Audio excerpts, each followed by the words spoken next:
Bueno, lentamente vamos volviendo, si les parece bien. No sé si están allí en la vueltita del perro de los 5 minutos que sirven para cortar un poco.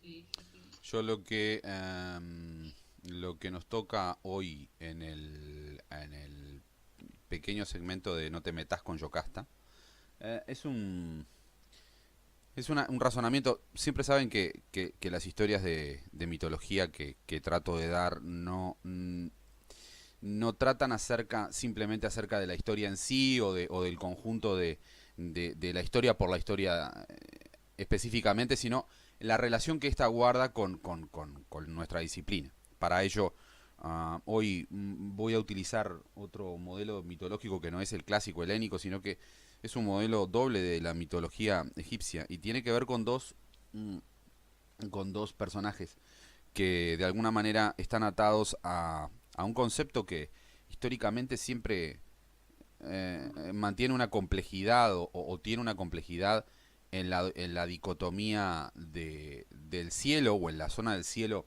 correspondiente a las constelaciones de Libra y de Escorpio. Entonces, en principio, tengo que presentar a Anubis. Anubis en la mitología egipcia es uno de los dioses que forman parte del Olimpo egipcio y que tienen que ver con algunas funciones que él cumplía.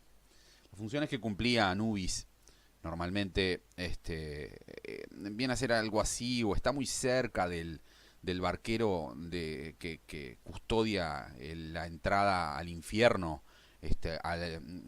Y ese barquero en Anubis tiene como una especie de simbología particular.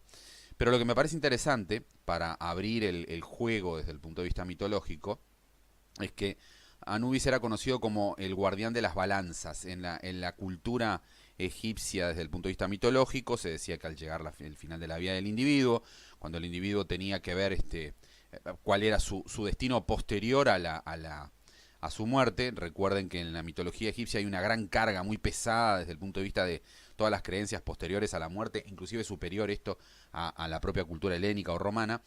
Anubis, de alguna manera, lo que hacía era o era llamado el guardián de las balanzas. ¿Cuál era la característica del guardián de las balanzas?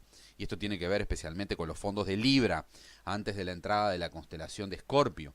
El guardián de la balanza, en el límite, vieron cuando nosotros hablamos de la constelación de la Lira, tiene que ver con que Anubis representaba el que iba a poner en los dos platillos lo que habías hecho a favor en tu vida, lo que habías hecho en contra de la vida de los otros, y de acuerdo a ese juicio podías ir en determinado tipo de desvío de camino hacia otra condición diferente. Anubis tuvo un gran desarrollo desde el punto de vista de su cultura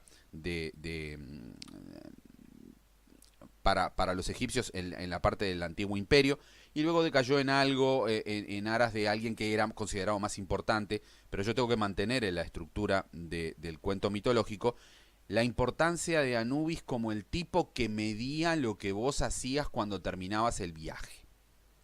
Y esa característica tiene que ver con específicamente el símbolo de la balanza. Por tanto, para nuestra historia mal contada astrológica, Anubis viene a estar muy cerca de la constelación de Libra, lo que no quiere decir que yo esté hablando de un paralelismo entre Anubis y Venus, ¿sí? Pero sí lo que trato de decir es que, de alguna manera, el individuo es el que representa la condición de esa característica de la balanza. Inclusive después, posteriormente, en la cultura helénica se hace un sincretismo de Anubis, tratando de compararlo con Hermes, porque de alguna forma era el que llevaba el mensaje o el que le llevaba el mensaje a Osiris, que es el segundo del que tengo que hablar hoy, puesto que Osiris era el señor del inframundo. Osiris en la mitología egipcia es nuestro Plutón o nuestro Hades, mejor dicho, en la cultura astrológica posteriormente en el mundo griego y románico. Entonces, ¿qué pasa? Hay una función de Anubis que es el que le lleva el juicio a Osiris, que es el señor del inframundo, ¿de acuerdo? Y este señor del inframundo, de acuerdo al pesaje que hace Anubis, decide si la persona que llega puede seguir su camino o puede ir hacia otro lugar distinto en su destino final, de alguna manera. Hay un concepto de alma, cuerpo y espíritu en la mitología egipcia que en algún momento, si les parece interesante, sería bueno desarrollar, porque toman tres conceptos diferentes que después modernamente se adaptan de otra forma distinta, ¿sí? Por tanto, hoy yo tengo que presentar a Anubis y a Osiris como aliados de una zona del zodíaco, Libra-Escorpio, que es la que decide sobre el pasaje o la transformación o el cambio.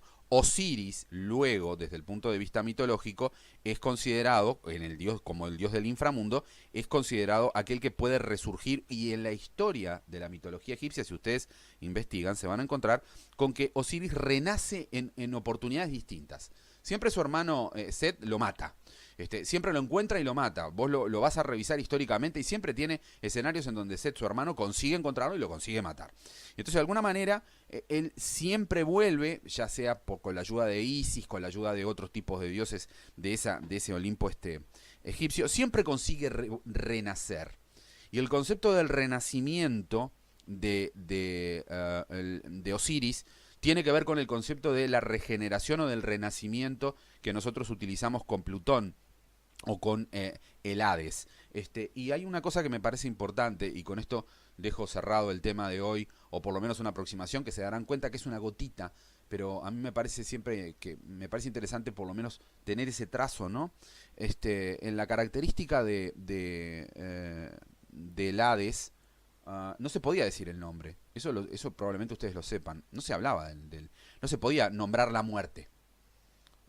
Porque era de mala suerte. Y sobre todo en la característica de los romanos, más supersticiosos, claramente, que los helénicos. ¿Sí? Entonces, se utilizaba una forma de hablar o una forma de decir acerca del Hades, al ser una palabra innombrable, se le llamaba Plutón.